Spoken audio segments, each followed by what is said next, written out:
Coming up on BG Today, start a tab at a brand new restaurant here on campus as BGSU opens the long-awaited Pub 1910 in the Student Union.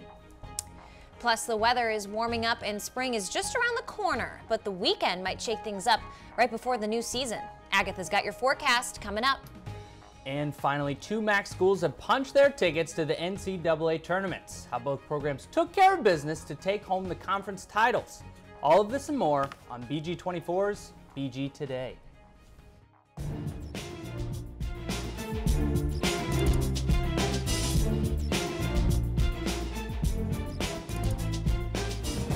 Live from the campus of Bowling Green State University.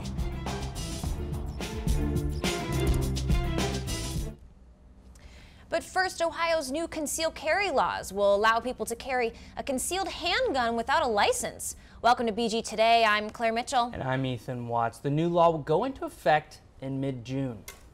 Gun right groups and GOP legislatures say the new law removes costs and barriers for people to exercise their constitutional right. But critics say it will increase gun violence and is making some people uneasy, especially some BGSU students. This comes after BGSU had 2 instances of people bringing guns to campus almost 1 year ago. One student says he's worried about someone handling a handgun. Personally, I think it's a little bit more scary because the same fact that there's people behind those guns that aren't trained and don't know what to do in high-stress situations. Until the changes go into effect, Ohio law still requires 8 hours of training, including the 2 hours of in-person training to obtain a concealed carry license. The BGSU community has a new dining location on campus. Pub 1910 opened on Monday in the Student Union, taking its home in the former computer lab. The restaurant offers both food and drink options, including alcohol served from the bar. Mocktails are also available to those younger than 21. The director of operations for BGSU Dining says that the opening is an exciting moment. That just it tells me our students, they are engaged and they are following up what we're doing here, and they trust us in providing them with the food service here. The pub's hours are 4 in the afternoon to 8 at night, and students can pay with BG $1, cash, or credit. Everything except alcohol can be bought using Falcon dollars. March marks the beginning of Women's History Month. BG24 reporter Macy Southard joins us live in studio with more. Macy. That's right, Ethan. The month gives people time to step back and appreciate the impact of women in society. I spoke with 2 women leaders on campus to get their thoughts on Women's History Month. Women's History Month recognizes the accomplishments of women and their contributions throughout history. It was established in the 1980s and reflects on the achievements of women in the U.S. BGSU Title IX investigator Tanya Ryder says this month celebrates the journey of women. Women's History Month is important to me because it's an opportunity to celebrate the accomplishments of women and all that we continue to do to further solidify that we're equal sex. For some women at BGSU, women's history means a little more. President Rodney Rogers' wife, Dr. Sandra Earle, says what this month means to her. To me, it's just a reminder that we're not there yet, and we have to keep pushing to get to a society that values women in the same way that it values men. I think it's important that we celebrate Women's History Month because it's significant. It's significant to express how important women are to society and to the world overall, so it deserves that attention. During the month of March, the university highlights empowered women by holding events on campus.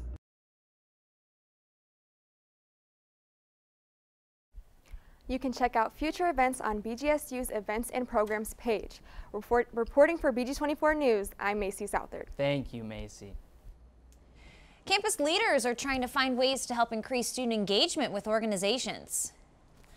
On Wednesday, Falcon Media held a student engagement forum with 3 campus leaders involved in the undergraduate student government. USG President Alexander Charlotte joins the Associate Vice President of Student Affairs, Jody Webb, and USG Director of Minority Coalition, Chloe Cox, to discuss how organizations can increase student engagement.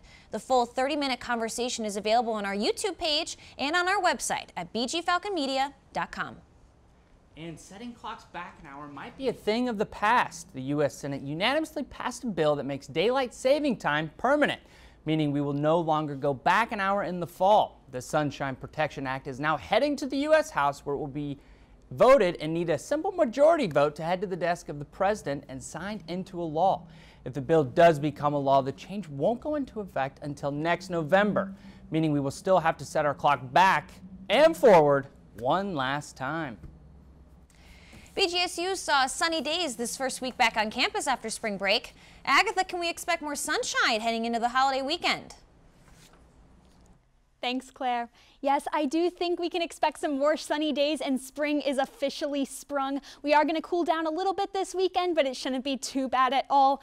Today, though, it's going to be beautiful. Tonight, we have our high of around 70 degrees. Our low is getting down to 39, but again, that'll be at nighttime. It shouldn't be too bad at all. And then we'll have nice 6 to 9 mile per hour winds, so it'll be nice and breezy, and we'll have cloudy and clear skies all day. Tomorrow, make sure you bring your umbrella to your morning commute because it's going to be showers. High is 51, low is 37, and our wind will be 6 to 10 miles per hour. And then this weekend, it's going to cool down a little bit more. Saturday, we also have a chance of showers with our high of 48 and our low of 35. But then Sunday, the sun's going to come out again, and we're going to get up to 60 degrees, around 59, and our low around 40.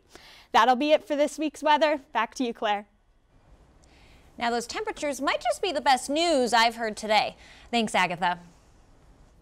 A BGSU employee is taking action against veteran suicide through starting Task Force 20. The nonprofit began back in November of 2016. It funds veterans' physical fitness by providing many gym memberships and 5K events. Founder Jason Graven says he is brokenhearted knowing that many lose the togetherness within the military community. Graven says he believes using workouts helps as an outlet for those battling with PTSD and even depression. And wanting to, help my brothers and sisters in arms the best that I could meant that for me, it was offering something like this. For more information to donate, go to tf20.org. Today is St. Patrick's Day, possibly one of the favorite holidays to celebrate for BGSU's campus. But do BG students really know what they're celebrating? BG24's reporter Sophia Walcher took to campus to find out. It's St. Patrick's Day, and BGSU students are ready to celebrate. But how much do they really know about this holiday? Let's find out. Where do you think the first St. Patrick's Day parade was held? Maybe Ireland? I think Dublin, Ireland. I feel like that's way too obvious. I do not know that information. I would say New York, like New York City, like where Macy's parade, because I think origins. What is the origin of St. Patrick's Day? The origin of St. Patrick's Day? Oh, there was a little guy, and he was like, those snakes? I want them out of Ireland. There was somebody was looking for a pot of gold at the end of a rainbow, and they couldn't find it, and so now it's the goal every year. I feel like it's something very Irish and very cultural to Irish heritage. I think that it originally was like a Catholic thing, like St. Patrick. And then lastly, how many pints of beer do you think are consumed on St. Patrick's Day? How big is a pint? I would say like a few thousand. No, 100,000. I don't know. I'm gonna shoot big. 1 million. No clue. It's got to be at least 12. Probably millions. Like so many. So it's clear that these Falcons might not know their facts, but they can still celebrate anyway. Reporting for BG24, I'm Sophia Walcher. Coming up after the break, more changes come to the men's basketball team as they enter the off-season. Yes, and softball comes home for their home opener after a perfect game thrown by Peyton Gottschall just 2 weeks ago. The latest when we come back. Bowling Green State University, Army ROTC Fighting Falcon Battalion.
more information, visit our website, www.bgsu.edu/Army-ROTC. The #1 leadership course on campus. Off-season troubles continue for the men's basketball team. After not making it into the MAC tournament this season, 2 more players have left the team. Both Caleb Fields and Cam Young have decided to enter the NCAA transfer portal. Over the course of the past 2 seasons, the Falcons have lost 4 players, not including the 3 seniors. For the first time in 318 days, Missouri Field will see regular season action. The Northern Illinois Huskies will come into town to take on the BGSU softball team. Bowling Green is coming off a 3-game winning streak, which featured a walk-off grand slam from right fielder Peyton Ham. Falcon sophomore Peyton Gottschall has already been named MAC Pitcher of the Week 3 times this season. The first of 3 games will begin on Friday morning at 11 o'clock. Last week, the Mid-American Conference held the 2021-2022 Conference Championships in Cleveland, Ohio. Reporter Brandon Lowe was there to give us the latest on who will represent the MAC in the NCAA tournaments. Out here at Rocket Mortgage Fieldhouse in Cleveland, Ohio, where we got to see some great basketball over the past 4 days. The Buffalo Bulls, the 2 seed on the women's side, came in and they absolutely rolled through competition. Deasia Fair led the Bulls all the way. She was later named tournament MVP. If she believes in us, then we have to believe in ourselves. And I mean, we knew that coming into this game today, it was not going to be easy, and that we had to come with some resistance and then give the fight back to them. So I mean, knowing that we were seen while doing that, it just shows that we believed in her and she believed in us. On the men's side of things, Saturday night, Kent State taking on Akron in a crosstown rivalry for the Mid-American Conference title. Prior to the game, 4 Kent State players suspended, 1 indefinitely, 3 for 1 half, the biggest being Malik Jacobs, who was on pace to be the tournament MVP. After that, the rest was history. Akron, a 20-point dominant victory on defense. They forced MAC Player of the Year Sincere Carey to 9 turnovers on their way to the victory. Enrique Freeman, named tournament MVP, had a monster slam at the end of regulation to seal the deal.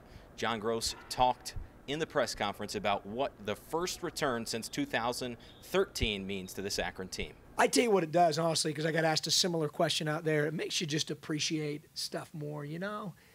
And I had so much fun during these 3 days. Now I'm exhausted from all the prep and all the film and all that stuff. But I wanted those guys to enjoy it. It's hard to win in the tournament, advance in the tournament, and ultimately win the championship. And so my mindset's probably a little different now. That's it from Rocket Mortgage Fieldhouse. Back to you, Steve. The Buffalo Bulls will take on the Tennessee Volunteers, and the Akron Zips will take on the UCLA Bruins in the first round of the NCAA tournament. It's a busy time in sports, but that's all I have for you this week. Back to you, Ethan.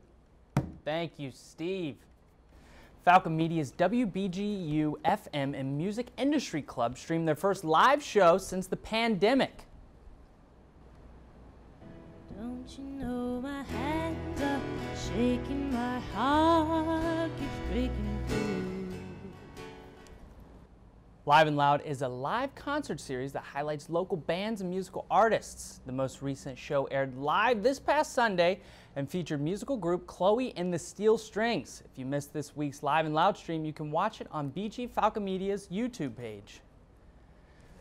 Loved it. That was pretty good. They got a good little vibe going. Just 2 people, guitars, singing their hearts out. Kind of reminded me of like a Nashville. You know what? I was just gonna say that. Really? Okay, now have you been to Nashville? No. Oh, I love it. It's awesome. Okay. We gotta go. All right. Well, thank you guys for watching today. Follow us for the latest news on Twitter at BG24 TV or follow us on the web at bgfalconmedia.com. We'll be back next Thursday with updates from around Bowling Green and Wood County. Have a good afternoon.